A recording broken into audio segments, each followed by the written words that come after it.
Hi everyone, I am Chloé Rouyer, a PhD student from the University of Copenhagen, and I'm glad to present the work that we did together with my supervisor, Yevgeny Seldin.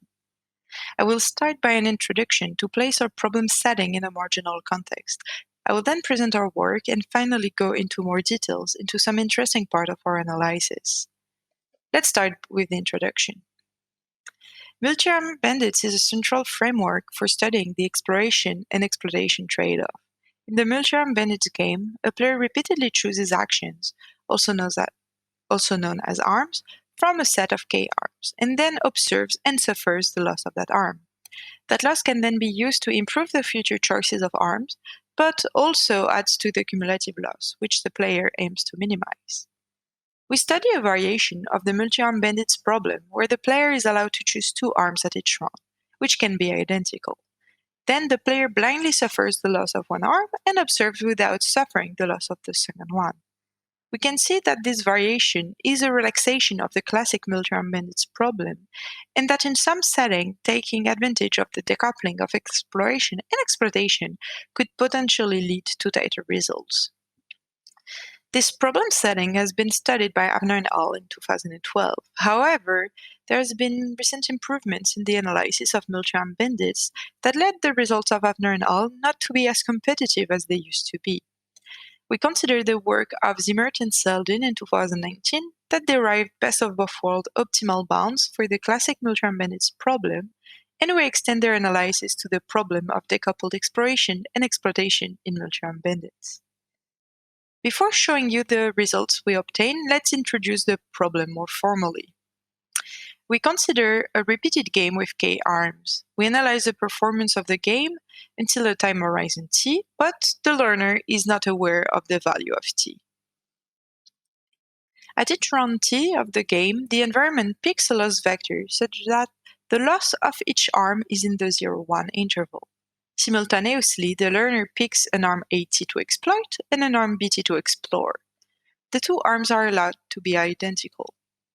Then the learner blindly suffers the loss of AT and observes the loss of BT without suffering it. The losses can be generated in different ways.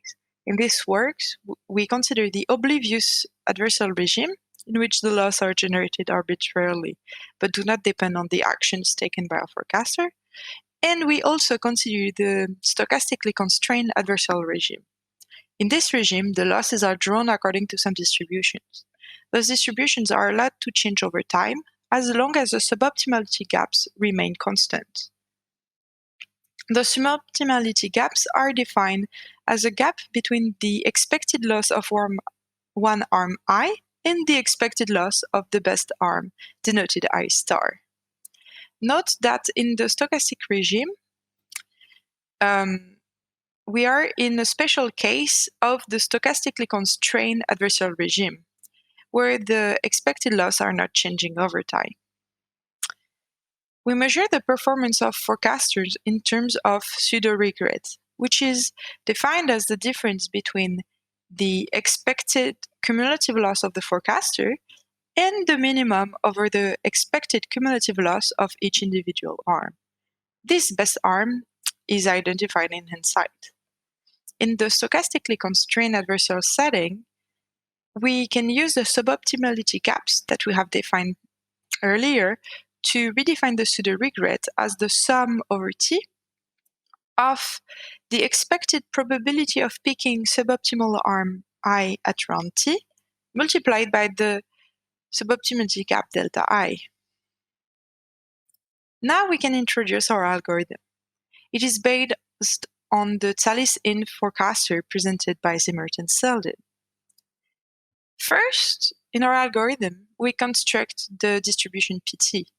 It is from this distribution that we sample the exploitation arm AT. As this algorithm is part of the follow the regularized leader framework, we have this expression, and we regularize by Tsallis entropy. The parameter alpha of Tsallis entropy is a constant between 0 and 1. We discuss the choice of that parameter later in this talk. Then in our algorithm, we compute the exploration distribution Qt. We will also address later how we picked this distribution. Next, we sample the arm AT and BT, then blindly suffer the loss of AT and observe the loss of BT without suffering it. Finally, we construct the loss estimators. Those are very simple, unbiased estimates of the true loss. Note that because we observed the loss of arm BT, we need to use the distribution QT in order to construct unbiased loss estimates. We have analyzed the decoupled Tsallis-INF algorithm and derived pseudo-regret bounds in the oblivious adversarial and the stochastically constrained adversarial regimes. First, in the oblivious adversarial regime, it has been shown by Avner and al. That the lower bound for the decoupled exploration and exploitation in multi-arm bandits is the same as for the classic multi-arm bandits problem. Thus, the O of square root KT bound that we derive for our problem is not only an improvement compared to the result of Avner and al., but is also optimal within constant. The results in the stochastic setting is actually much more interesting. We look at the stochastic setting in order to be able to compare our results with the one of Avner and al., but keep in mind that our bound and the one of Zimmert and Seldin actually hold in the more general stochastically constrained adversarial setting. Here, our result is significantly improved on the work of Avner and al., but as the bound that we achieve is independent of the time horizon, it is also tighter than the lower bound for the classic multi-arm bandits. We expect that it is possible to refine our bound a little bit more, but we know that it is at most suboptimal by a factor k over log k, because in the full information setting, Murtada and Geifas have shown in 2018 that a lower bound for the full information setting is scaling with log k over delta min. Let's move to the interesting part of the analysis. The first thing that we want to address is the choice of the distribution from which we sample the exploration arm. And the second one is about tuning alpha, which is a parameter of the Tsallis entropy. Before addressing this, we need to mention one technique that is frequently used in the analysis of follow the regularized leader framework. We can use a potential function phi to decompose a pseudo-regret into a stability term and a penalty term. And then each term is analyzed separately. In the adversarial setting, we derive the following bounds for exploration and exploitation. When it comes to choosing the distribution for exploration QT, it appears that the bound for the penalty term does not depend on QT at all. Then we decide to take the distribution QT that minimizes the stability bound. And minimizing it can be done with Lagrange multipliers. It allows us to obtain this closed form solution, which we then use in the rest of our analysis and in our algorithm in general.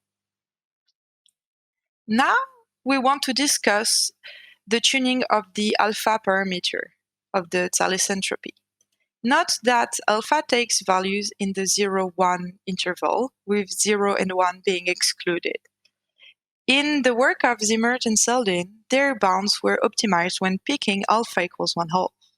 In our work, however, we claim that we obtain tighter bounds in the stochastically constrained adversarial regime when alpha equals 1/2. Why is alpha equals 1/2 not optimal with our analysis for the problem of decoupled exploration and exploitation in multi-arm bandits? Let's analyze the time dependency in this regime. Those terms on the screen are the bounds on the penalty and the stability term. We can see that the first term that scales in square root kt0 is the analysis of the first t0 rounds of the game. in those first T0 rounds, we cannot make a better analysis that in the adversarial setting, which is why we have a bound that scales with square root k T0. Then, after those T0 rounds, we get a refined analysis for the rest. Tuning T0 is an interesting question in the sense that we need T0 to be large enough in order to get significant refinements in the second part of the bound, but also small enough such that the initial square root k T0 term are not dominating the bound. However, at the moment, we are interested in the dependency on T, so we focus on the second part of the bound. Yes. The first step to analyze them is to sum over the second part of the bound in the two cases. And to write them in a uniform way, we upper bound them by taking this beta exponent, that is the minimum of the exponents of that we had in the stability bound and the penalty bound. And we take the minimum of the two because expectation of PTI is smaller than 1. Then the next step is a very neat trick that Zimmert and Seldin used in their analysis, the self-bounding technique. In this technique, we simply reuse the definition of the regret in the stochastically constrained adversarial regime. We then multiply the regret and its bound by 2, and subtract the definition of the pseudo-regret on both sides. This technique is very useful because now we can relax the assumptions that we had that PTI is a probability distribution and still get a bound that is and still get an expression that is bounded, as we can see on the second expression on the screen. We want to solve that expression, and we obtain, which is a simple maximization problem, and we obtain a bound of this shape. As we're interested in the time dependency, we can see that this bound is time independent if and only if the last term of this bound is time independent. And this is the case with the exponent 1 divided by 2 minus 2 beta is greater than 1, which is equivalent to beta being strictly greater than 1/2.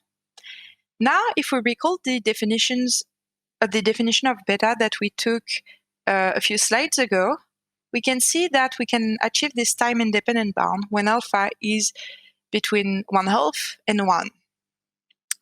In our paper, we focus in the analysis for alpha between 1/2 and 2/3, because beta doesn't get tighter. Beta doesn't get better when alpha is greater than 2/3, and actually in the adversarial setting, the constant gets worse when alpha becomes larger than 1/2. So here is the conclusion. We have studied the problem of decoupling exploration and exploitation in multi-arm bandits. We presented an algorithm reusing the follow the regulars later framework, which using regularization by Tsallis entropy.